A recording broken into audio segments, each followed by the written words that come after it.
My neck hurts. My neck. My back. We're not going to keep singing that. We're not. But you can all Because finish that in your head. they can all finish it. That song is never gonna die.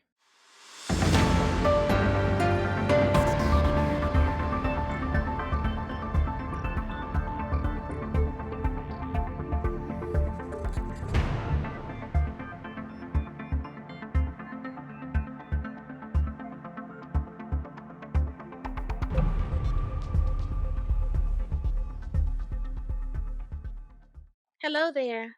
Hello. Happy How are Good you? Friday. I'm fantastic because it's Friday.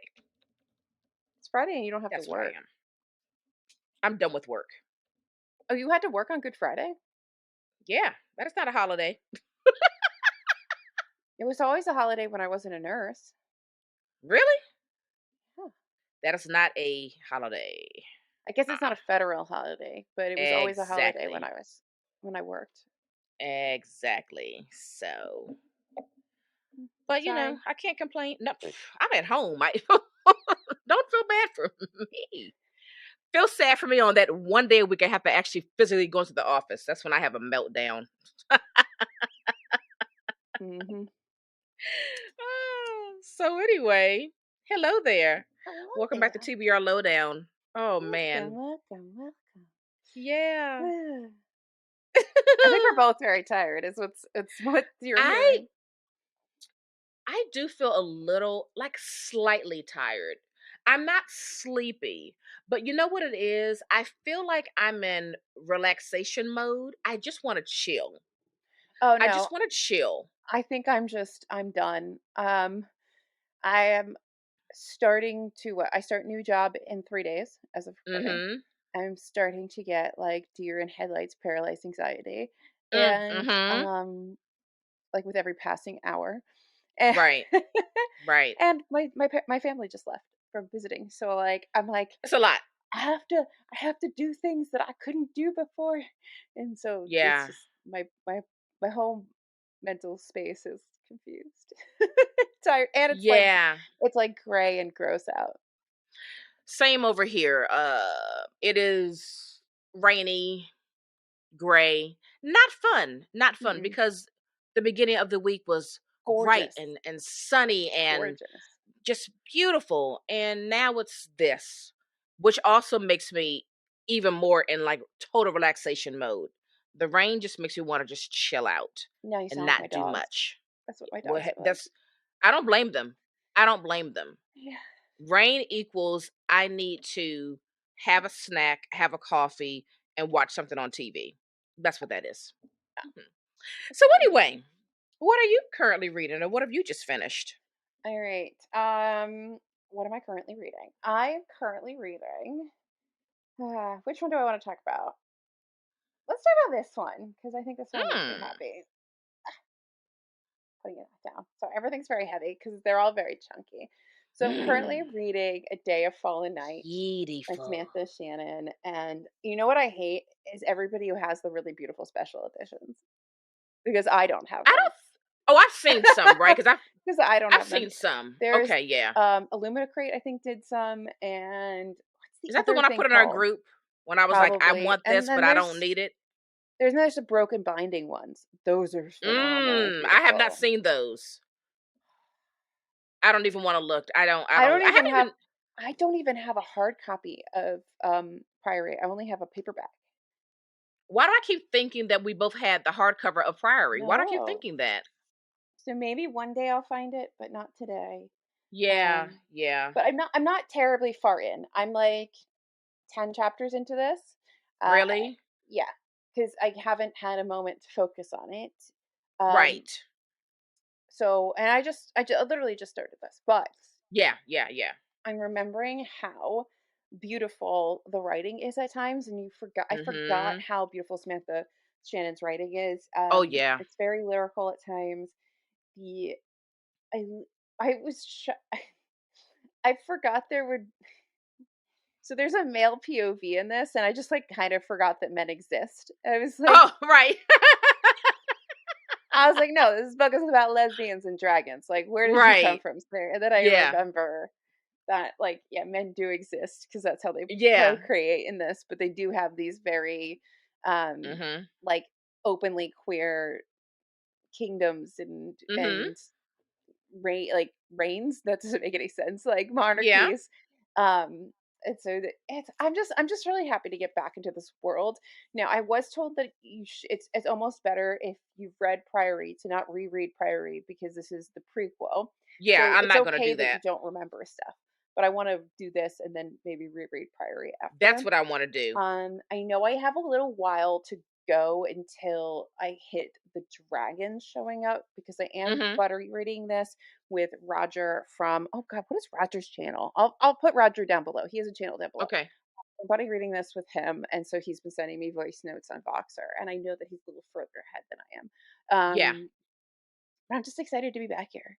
I'm excited for all the Yeah. politics. If you don't like fantasy that's super heavy into politics, though, this might not be the series for you because Mhm. that it's a lot to keep straight. But it's very important, and it's not the main focus. But there is a lot of a political Maneuvering, maneuvering and setting things up. that you Yeah. have to kind Mhm. of get through to understand the overall plot of the story. Yeah.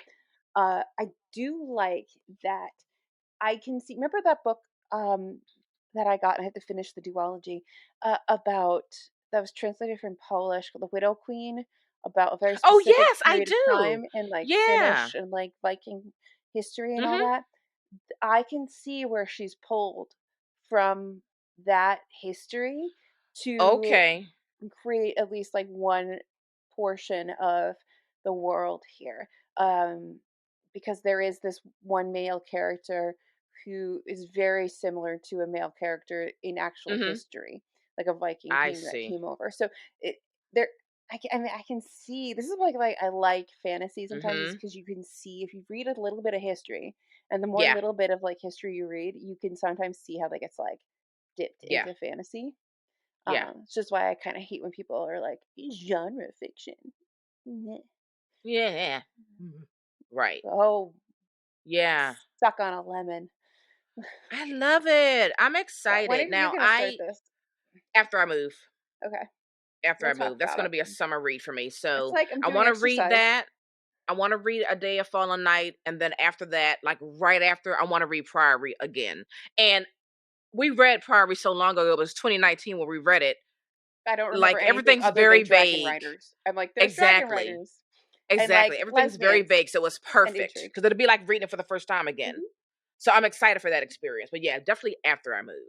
But one of the points that Roger made in one of his voice notes to me, which I think is a phenomenal point about these books, is that the dragons in these stories are so interesting. Like they Mhm. aren't just like your average run of the mill dragon. Like they kind of Right. have different like I don't know if powers is the right word, but they Mhm. do different things. They're like Abilities and they're a little like yeah. they're a little zhuzhed up from your like Yeah. either like hordy dragons or you're just like fiery destruction dragons. I do Mhm. love a good dragon. Like Yeah. just I'm here for a dragon. I'm here for a dragon too.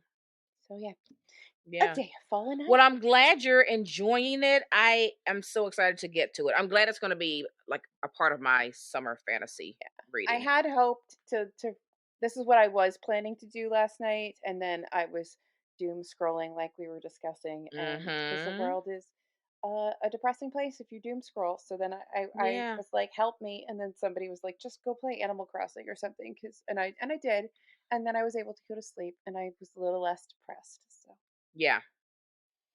I like mm, it. I like it. I don't think I could have done this. I needed Yeah, for more sure. mindless escapism. For sure. For sure. Yeah. Anyway. Oh, I didn't tell you something. So Yes. remember how I got that like this is I don't know if anybody cares about this. You're probably gonna cut this out of the regular podcast. But you remember how I got that new light? The new light. The little square like, rectangular light on the stick? Oh, you're like happy light? Oh no, No. you're for podcasting. Your Yes, the letter LED light. T. Yes. I got a second one, so I'm gonna be blasted with Nice. lights. We're gonna be Nice. recording later and later because our lives keep changing. Yes.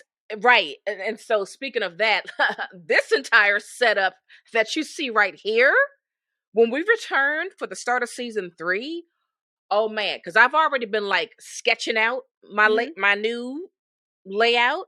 I've been like working up my lighting situation. Like I've got plans. I've Mhm. got plans. So things are going to look really, really different, but I'm really excited about where I'm going with this. I got to Good. experiment with some stuff. You know, I've watched a lot of videos on lighting, so I'm pretty stoked about it. I'm just gonna blind myself. I won't be able to see you ever again, but I'll see It's you fine. can see It's me. fine. I can see you and you can hear me. Yes, and that's all that matters. That's it. Okay. That's So it. what have you been reading? I just started this book called Juno Loves Legs by Carl Geary. And this is coming out from Catapult on April 18th. This is set in Dublin, Ireland. It says this is the story of two teens labeled as delinquents. Juno and Sean, nicknamed Legs, grow up on the same housing estate where spirited intelligent Juno is ostracized for her poverty, and Legs is persecuted for his sexuality. They find safety only in each other. That's all I'm going to read. I'm only a chapter in, so I don't have much to say, but I noticed that lately I've been reading a lot of books set in Ireland. I've I don't know noticed what's that. going on with that, but I'm kind of into it. So this is where we are with that. I'm on a journey with that whole thing. Wait, So I'm excited to get into it and to learn more about these characters. And I'm not sure. I don't think this is a debut, but I'll have to look him up and see. Yeah, I have to look him up and see what else he's got going on. But yeah, so anyway, this is Juno Loves Legs by Carl Geary, out from Catapult on April 18th. nice. I love all the Yeah. Irish stuff. Yeah. I like Mhm. it. I like it. Mhm. Mm. All right. What are we talking about today? Because I don't know which one we're recording because you didn't tell me. You just hit record.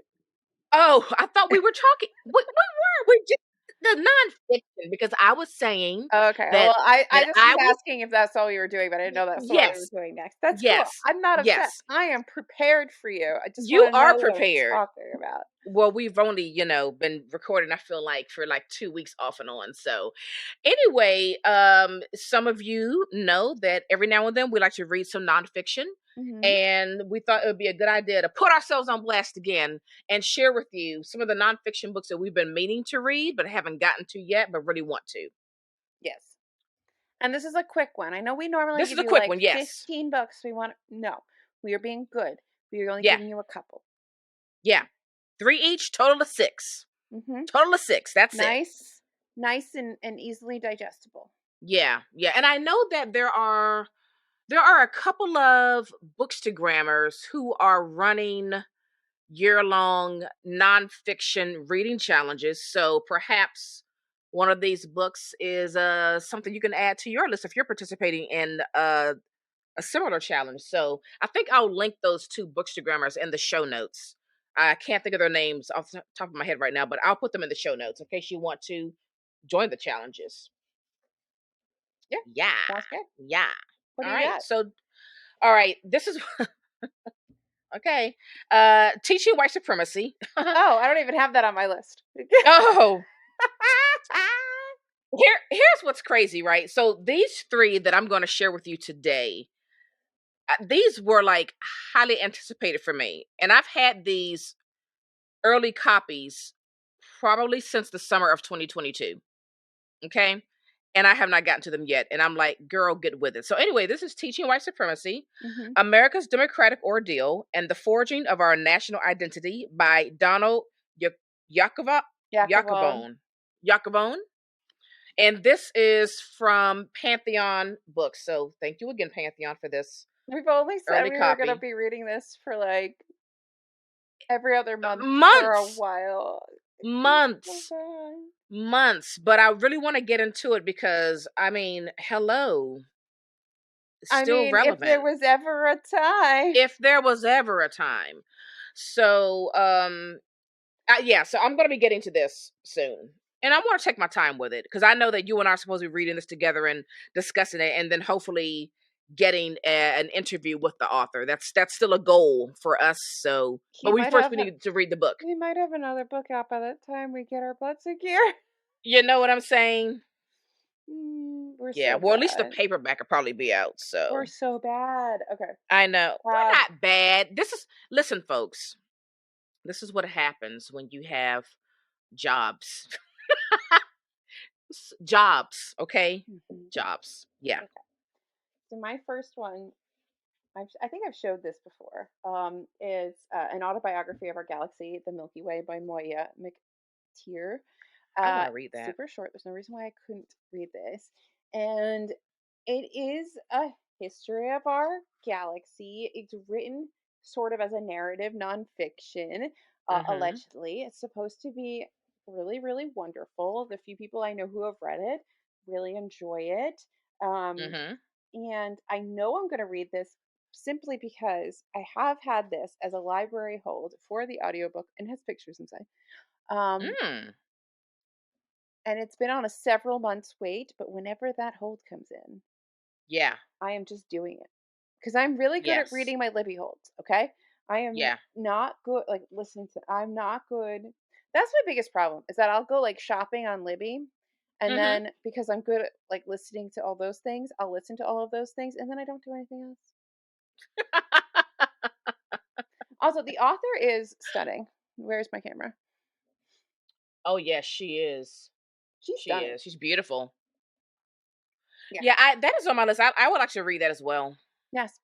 So, hmm, uh, basically, we're giving the Milky Way a voice, and they are going to tell us about I our like it. existence, which I think is cool and an interesting way of doing that. I like it. Hmm. And I'm just realizing all these three books. You have these books as well. Do I? Okay. I'm gonna Yes, you do. guess one. Yes. Papyrus. Okay, I'll switch to that one. Papyrus. I almost brought that one up, but I was like, no. Yes, I'm just The Invention of Books in the Ancient World by Irene Viejo, translated from the Spanish, I believe, by Charlotte Whittle. Let me just verify that. Yes, from the Spanish. And this is out from Knopf. Thank you, Knopf, for this beautiful copy. Yes, thank you for buying as well. That's beautiful. Yeah. Yeah. So it says, long before books were mass produced, scrolls hand copied on reeds pulled from the Nile were the treasures of the ancient world. Emperors and pharaohs were so determined to possess them that they dispatched emissaries to the edges of the earth to bring them back. When Mark Antony wanted to impress Cleopatra, he knew that gold and priceless jewels would mean nothing to her. So what did he give her? Books for her library. 200,000, in fact. The long and eventful history of the written word shows that books have always been and will always be a precious and precarious vehicle for civilization. I'm just so intrigued by this book, so I really want to get to that this year. Uh, Papyrus, the invention of books in the ancient world. Sorry, Mercy started And can crying. we talk about how beautiful that cover is? My It is goodness. gorgeous, and it's actually a really beautifully made book. It If you have it in your yes. hands, it's like I don't know why, but some books it's Solid, right? It's so solid. good. Like I will Mhm. say that, like I don't like the paper stock for A Day of Fallen Night. Oh, When a book is big really? like that, I like, or most books, I really like smooth paper, like Mhm. not like the rougher, thicker paper. Like no, I want Yeah. they don't have to be like Bible thin, but you know when you get like I don't know, there's like that like really like almost like glossy, like Right. like I love that paper. Nice. Okay. Yeah, Speaking yeah, of yeah. papyrus and paper, um, Mhm. so I guess I talked about this somewhere. I don't know where. Um, and it may have even been on the podcast, but uh, I was going to pull papyrus, and this was sitting next to it, and I was like, no, this one. When Mackenzie comes to town. Oh. So this is the hidden influence of the world's most powerful consulting firm, and Oh, Mackenzie. Got it. yes, Okay. and I Okay. was just thinking about, the protests in Paris and the videos of them in Black Rock and all this Mhm. stuff. And I was like, what would be an interesting read? This right here. For sure. Yes. So if you don't Mhm. know, Mackenzie is like this incredibly huge, sort of evil consulting firm that gets brought in by a lot of big firms, and Mhm. it's they're interesting. So this is a look Mhm. uh, at the company, their impact in the world, and all of that. So Right. it should be incredibly incredibly interesting, and they are I very like it. secretive. I mean, it is something that is, yes, yeah, it's the kind of thing where you want like an expose, and this is kind of, Hmm. I guess, the best you're going to get for an expose on a place that's just dripping in NDAs. So Exactly. just falling out of their buttholes. Right. Exactly. Oh, I bet that's going to be good. And it's blurbed by Patrick Radden Keefe. See, Oh, you see, know we remember love in him. Martina Cover, I said, if you're gonna give me a blurb, give me a blurb. Don't tell me Yeah. it's like superb. Great, that's not helpful. Right. At least this is Exactly. potentially helpful. At least Yeah. this shows me that you probably read the book. Yeah. We like Patrick. We do. He has not failed me. Not yet. He's another one I trust. Not yet. So, yeah. Keep it up, Patrick. Hmm. All right, my last one is Water, a biography by I knew you get Giello that. Boccaletti. And this is out from Vintage. So thank you, Vintage, for this. Well, it was an early copy. Yeah, thanks for mine too. I want to read the second part of this paragraph where it says, we see with clarity how irrigation structure informs social structure. Inventions such as the calendar sprang from agricultural necessity. How in ancient Greece, the communal ownership of wells laid the groundwork for democracy. How Greek and Roman experiences with water security resulted in systems of taxation. And how the modern world as we know it began with a legal framework for the development of water infrastructure. That is like so freaking interesting. I cannot wait to get to this. That Yeah, is Water, a biography. I will get there one Yeah, day. yeah. All right. So those are my three. Well, I have one more. And I remember when I asked for these, I was like, I gotta tell Alyssa because I think the show like these too. And you had asked for those as well. Yes, occasionally we're right on. We share brainwaves. Um, so my last one is new. I don't even know if it's out yet. Is it out yet? It will be out on April 11th. So it is out for you listeners. And Mm-hmm. it'll be out shortly here in real time land. And this is Magnificent Rebel, Nancy Cunard in the Jazz Age Paris. I have such a like I need all the like femme fatales of the Jazz Age are just so Yeah. fascinating to me. So Interesting. this is by Anne Corsi, and I'm very excited for this. So in Paris in the 1920s was bursting with talent in the worlds of art, design, and literature. The city was at the forefront of everything new and exciting. There was no censorship. Mm. Life, love, and love were there for the taking. At its center was the gorgeous, seductive English socialite Nancy Cunard, scion of the famous shipping line. Her lovers were legend, and this book focuses on five of the most significant and lifelong of friendships. And Hmm. I'm just very excited.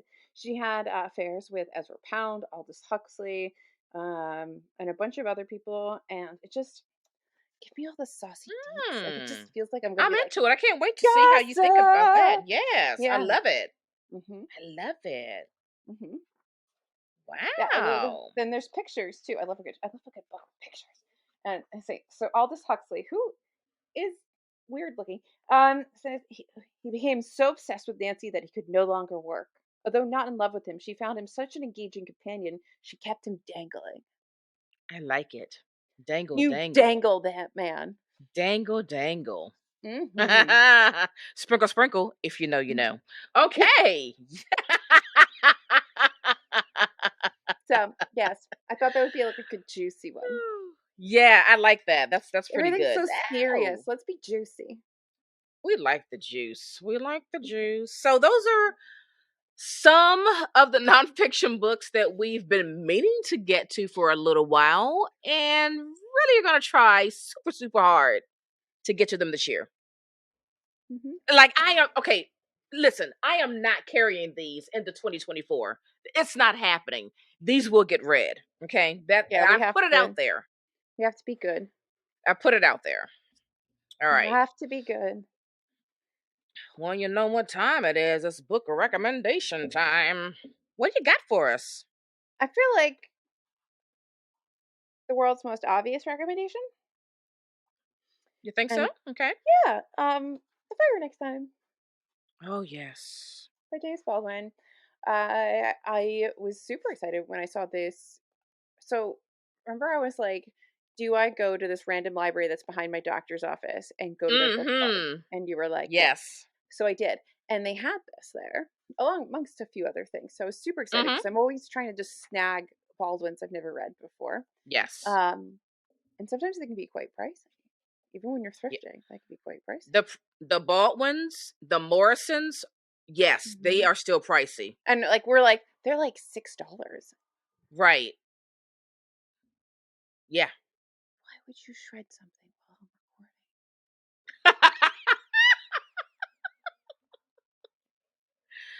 This is the life of a podcaster. It's Anywho, only ever recording is only ever perfect when you live alone. I know. Or you murder them. Anyway, Or that. Chop chop. listeners will start making sure that they can hear Jesus in every episode so he's not killed. No, so this was just this is a collection. Is it one essay or two? I feel like it's like two smushed together essays. I'm not Um, sure. but it's one of his essays on um race, America, all the fun things that we have been talking Mhm. about forever.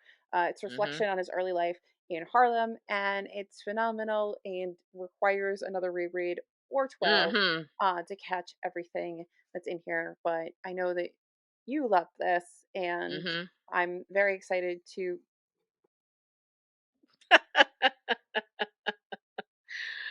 Oh, But by the way, yeah. when he slammed the door this morning, it woke me up. He slammed the door at like 6 o'clock in the morning Lovely. and woke me up because he shakes the entire house. Did you notice how my camera went Lovely. like this?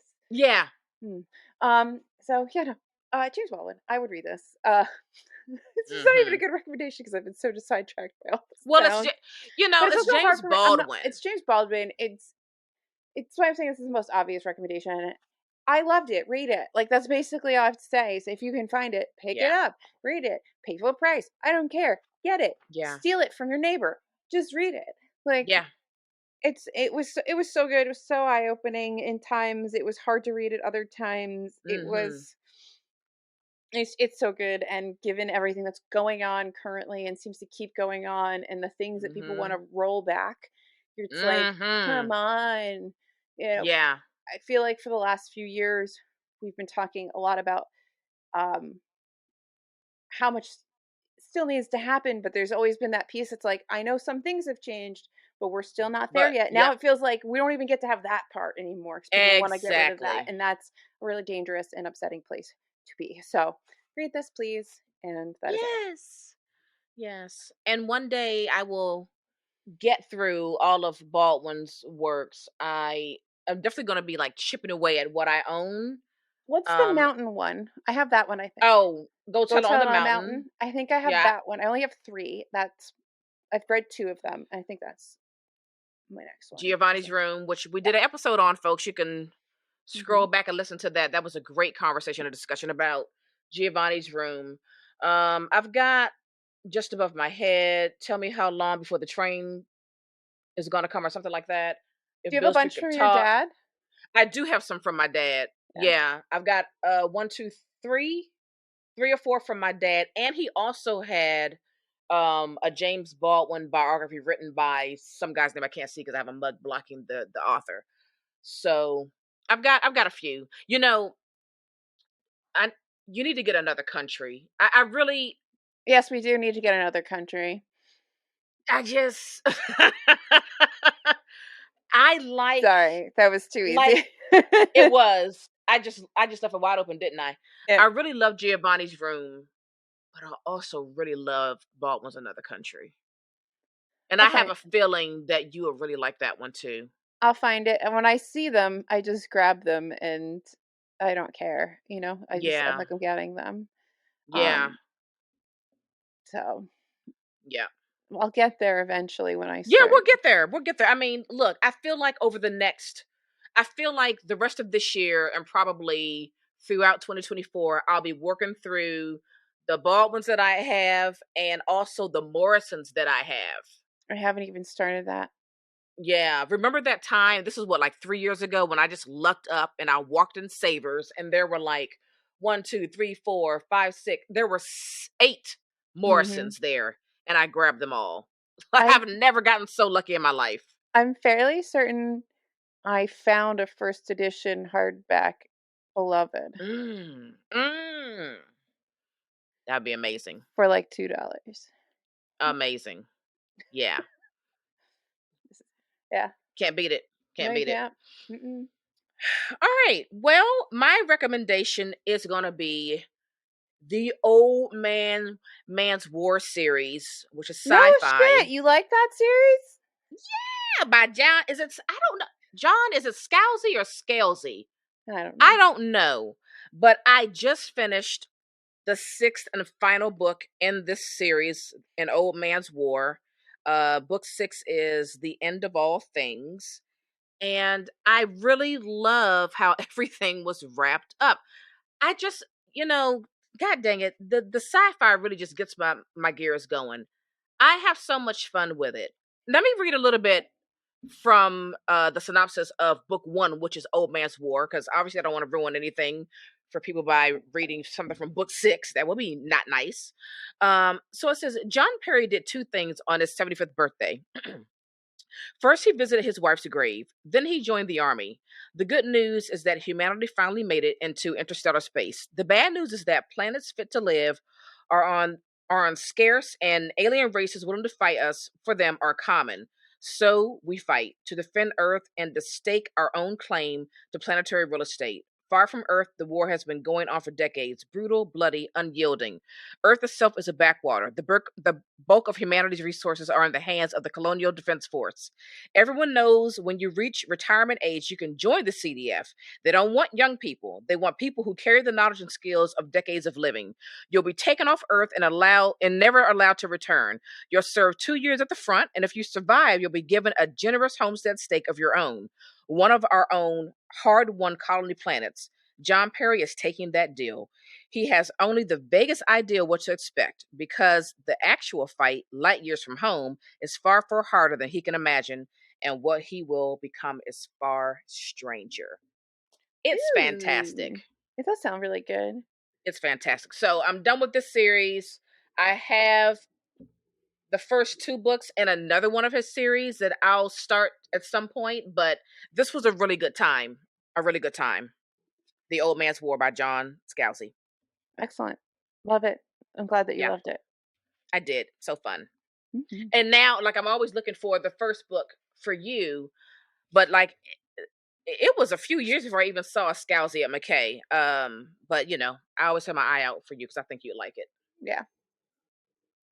Yeah. Well, anyway, Yeah. So that's gonna wrap up this episode. TBRLowdown.com for show notes and everything else that we're doing. And everything. follow us everywhere at TBR Lowdown. And that's gonna do it for us. We're out of here. Bye.